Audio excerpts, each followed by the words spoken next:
Hey, Luzon, Visayas at Mindanao, magandang araw sa inyo mga ka-coffee. Oy, naku ha, itong si Zubiri, binash ito ka-coffee ng isang araw Kasi hindi niya pala pinipirmahan itong subpina na ipinasa ni Senator Risa Ontiveros sa kanyang opisina laban dito kay Pastor Apollo Kibuloy. Imagine na, 9 days na, nakatenga pa rin ka-coffee yung subpina na yan at hindi pinipirmahan ni Zubiri. Nang binulgar ni Senator Risa Ontiveros yan, abay medyo nagpanik siguro itong si Zubiri at sabi niya pipirmahan niya na daw. Kasi tama nga naman, di ba? Kaya actually may punto yung sinasabi ng House of Representatives na medyo mabagal kumilos itong Senado under the leadership of Zubiri. Imagine mo, simpleng sulat, inabot ng 9 na araw at nadadagdagan pa ng nadadagdagan kasi as of yesterday, 9 na araw na yung sulat na yan dyan sa Senado at hindi pa rin po napipirmahan. Pero sige, mukhang may pag-asa na mapirmahan itong subpina na ito labang kay Pastor Apollo Kibuloy ng SMNI dahil nangako si Zubiri. Ayan ka-coffee. Nasa balita yan ng GMA News Online. Kung nakikita ninyo dyan, nangako po si Zubiri, basahin ko na lang vows to sign subpina laban po dito kay Pastor Apollo Kibuloy. Yun naman talaga ang tama. Kasi yung mga ordinaryong mamamayan na iniimbestigahan nila dyan sa Senado, napakabilis nilang subpina. Napakabilis silang ipatawag, di ba? At itong si Kibuloy, dahil mapera, influential ito, malapit sa mga Duterte, hindi nila mapasumpina. Di ba? Pupulaan talaga kayo ng taong bayan. Bakit ganyan? Nasaan yung fairness doon? Anyway, sige. Anong problema dito kay Zubiri? Takot ba ito? May utang na loob ba ito kay Apollo Kibuloy? Dahil ayaw niyang pirmahan itong sumpina. Si Senate President Juan Miguel Zubiri, ngayong araw po, ngayong Biyernes, said he would sign the subpoena against Kingdom of Jesus Christ leader Pastor Apollo Kibuloy in connection with the ongoing Senate probe on the religious leaders' alleged human trafficking and sex-related crimes. Actually, hindi simple. Hindi simple itong kaso na ito Mas malala nga yung pang-aabuso, itong pang-aabuso sa mga bata at kababaihan Kung ikukumpara natin doon sa mga labor issues na inimbestigahan dyan sa Senado na napakabilis magpasumpina. Halimbawa yung pang-aabuso ng mga kasambahay, di ba? Ang daming sinumpina. At nagagawa niyan ng Senado, hindi nagtatagal. Pero ito, dahil influential itong si Kibuloy, umabot ng ilang araw, magto 2 weeks na. Kailan niya papipirmahan yan? Biyernes ngayon, walang opisina bukas. Sa linggo, wala Baka Lunes pa mapirmahan yan. Ilang araw na yan? 12 days na bago mapirmahan ng simpleng dokumento. Anyway, I have been told that by my staff, yan pala, sinabihan lang siya ng kanyang staff, that the issuance of the subpoena for Pastor Apollo Kibuloy has been prepared and is now ready for my signature. Kung hindi pa nagsalita si Risa Ontiveros dito, actually, nakascore dito si Risa Ontiveros Yan, nasabihan na raw siya, na heads up na siya. I am just in Visayas at the moment for several engagements, but I will sign all these documents upon my return, sabi po ni Zubiri. Hindi valid ito ka-coffee na nasa Visayas siya. 9 na araw ba siyang nandiyan sa Visayas? Naku, mukhang hindi ka panipaniwala ito ka-coffee. Mukhang may ibang dahilan dyan kung bakit ayaw pirmahan. Kasi kung gusto mo talaga na maimbestigahan yan, sumalang sa Senate inquiry, yung si Kibuloy, ipipirmahan mo yung subpina, di ba? Hindi mo na patatagalin ng 9 na araw ngayon, 10 araw na ngayon. Sabado, 11, Sunday, 12, o ilan yan? 13 days na sa Monday kung saka pa lang may lalabas yung subpina na yan. Speaking at the kapihan sa Senado ng Huwebes, sinabi po ni Ontiveros na ipinadala niya na po itong formal letter kay Zubiri na nagre-request po ng pag-i-issue ng subpina laban kay Kibuloy. Tinanong po siya bakit ang subpina ay nananatiling pending. Sabi ni Ontiveros, mas maigi itanong nyo kay Senate President para kanilang maipaliwanag. Punto. May punto dito si Ontiveros. Siya dapat na magpaliwanag. In the meantime, hindi na kayang hintayin ng komite.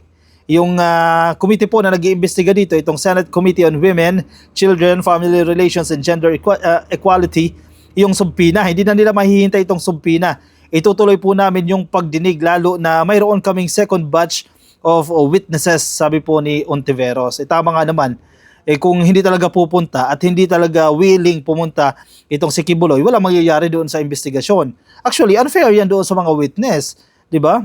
Itinaya na nila yung kanilang security, yung kanilang katahimikan para maidiin lang itong si Pastor Apollo Kibuloy o mailabas lang itong katotohanan, and then yung suspect hindi nagpapakita. baka dapat kilaingan na dito, sampa na yan sa mga korte dito sa Pilipinas. Ayan, kasi sabagay, magkaiba kasi ng kapangyarihan ng regular court, no? At kukumpara mo dito sa Senado. Pero kung walang mangyayari dyan sa Senate inquiry na yan, gawin na ni Senator Risa Hontiveros dyan, i-elevate na yan sa korte, di ba? Para doon, wala na siya magagawa kapag ang nag-issue ng subpoena dyan, korte na. Kung walang makukuhang subpoena mula kay Senate President Zubiri, baka sa korte, makakuha siya ng subpoena. So baka yan yung best move ka-coffee na dapat gawin dito ni Hontiveros. Pero sige, tuloy pa rin sila sa investigasyon dahil may another set po sila ng mga witnesses.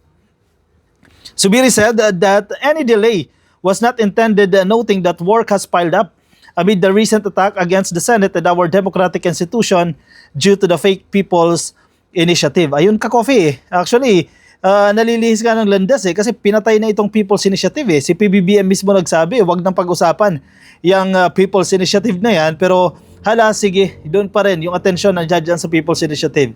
Imbes na pag-usapan na itong mga pagbabago sa economic provisions ng ating konstitusyon, abay hindi na pag-uusapan tuloy yan dahil nakafocus yung atensyon doon sa People's Initiative.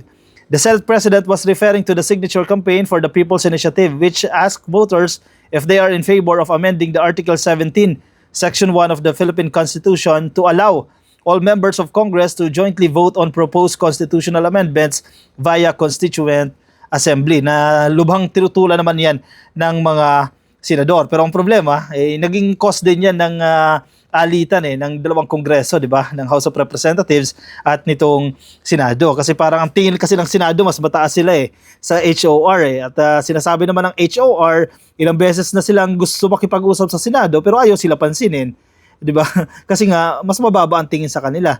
Anyway, sige, tapos na yan, yung mga issue na yan. So, nandito tayo ngayon, naghihintay tayo sa Senado dahil ang bola na sa kanila.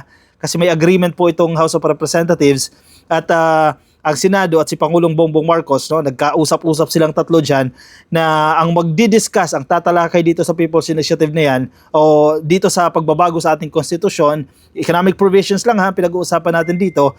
It was agreed na ang mag-uusap dyan ay Senado lang, no, at i-adapt na lang yan ng House of Representatives. Pero ngayon, pending pa yan. Hintay tayo ngayon sa Senado. Ang problema, medyo mabagal kumilos ang Senado So antabay tayo kung kailan maipapasa yan sa House, itong resolution na to na pinag-uusapan dyan sa, hindi pa, no? Hindi pa ganoon ka-concrete yung mga pag-uusap dyan. Ang timeline nila, baka late this year, mapasa yan. Ako, ang tagal pala niya ka-coffee, marami na nagbago.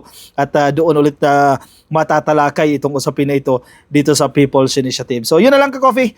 Yun na lang ang pag-asa natin. Sana tumupad sa ipinangakong ni Zubiri na pirmahan niya na itong subpoena laban kay Pastor Apollo Kibuloy. Actually, pabor din ito kay Pastor Apollo.